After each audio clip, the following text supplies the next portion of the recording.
Que tout le monde parle, vous répondez après. Je voudrais que Gabriel parle. Alors, un tout petit bout de terrain, un prof parmi 800 000. Hein. Ouais, après, je vous dis, je vous rassure. Oui, non, mais j'entends. Hein. Moi, je viens des quartiers difficiles, des petits qui rentrent dans le chouf, je sais comment ça se passe. Hein. Vous me dites si je vous dérange. Non, mais bon, voilà, bon, je vous réponds. Donc, si c'est pour à chaque fois pousser M. Guiraud, dites-le directement aussi, quoi.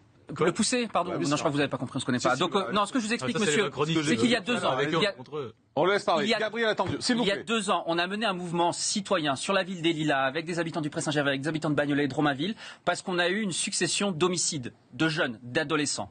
D'accord? Et j'en suis très fier. Vous savez pourquoi je suis très fier? Parce que sur notre pancarte, sur cette manifestation, on était plus d'1 millier, il y avait écrit 4 morts, 1 an, État absent. Et moi qui ai pu discuter avec différents représentants de l'État, eh bien oui, j'ai pas eu l'impression d'être écouté. Et les policiers qui ont un métier très difficile, qui s'occupent de ce territoire-là, qui doivent s'occuper de plus de 100 000 personnes alors qu'ils sont 150 au commissariat des Lilas, bon, il faut commencer par dire que la vie d'un policier est une vie difficile. Mais la question finalement, c'est les services. Jean-Marc, vous posiez la meilleure question, je crois, il y a 20 minutes. Vous disiez... 20 minutes, c'est pas mal. Ouais.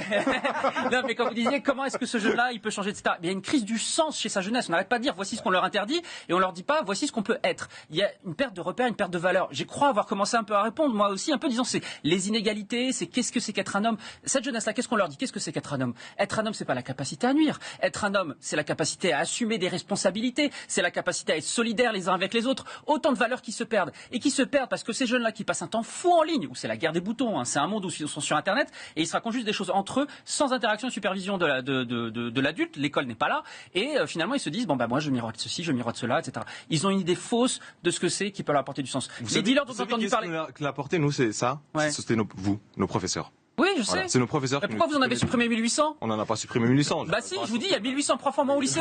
Mais c'est votre rôle aussi, à un moment donné, de porter ce contre-exemple, ce modèle républicain. Je suis d'accord, j'ai 35 élèves, donnez-moi 25. Aujourd'hui, il y a le président qui veut mettre de l'argent. Il vous dit, c'est intéressant ce qu'il vous dit. Attendez. Il parle de terrain. Attendez. Il parle de terrain. Il vous dit, j'ai 35 élèves. Comment vous voulez que je fasse? Bah écoutez, c'est sûr que le nombre d'élèves par rapport aux professeurs est excessif dans sa classe. Je ne sais pas exactement c'est quel collège ou lycée. Bah lycée Paul Robert, il est là tout près de Paris, mais je vous assure, non, tous les profs vous le diront. Et en plus, le métier, je veux dire, plus personne n'a envie de le faire. Vraiment, on va pas se mentir. Moi, j'ai des copains qui corrigent les concours d'entrée pour être professeurs des écoles. Ils sont terrorisés parce que le niveau de maths est très très bas. Notre métier n'attire plus. Et pourtant, c'est un métier qui a du sens. Moi, c'est le choix que j'ai fait il y a 10 ans. Il y a 10 ans, je me suis dit, je vais sacrifier un peu de mon confort perso pour un métier qui a du sens. Aujourd'hui, on m'enlève même 120 000 balles sur mes retraites. Non, mais attendez, vous n'aurez plus de profs avec la réforme des retraites qui vient aussi. Vous pouvez dire aussi que le dédoublement des classes en primaire est une bonne chose. Parce que l'inégalité, elle se creuse là. Mais vous l'avez payé en enlevant mes moyens à moi. Non, mais c'est... Bah si. Ça, c'est votre interprétation.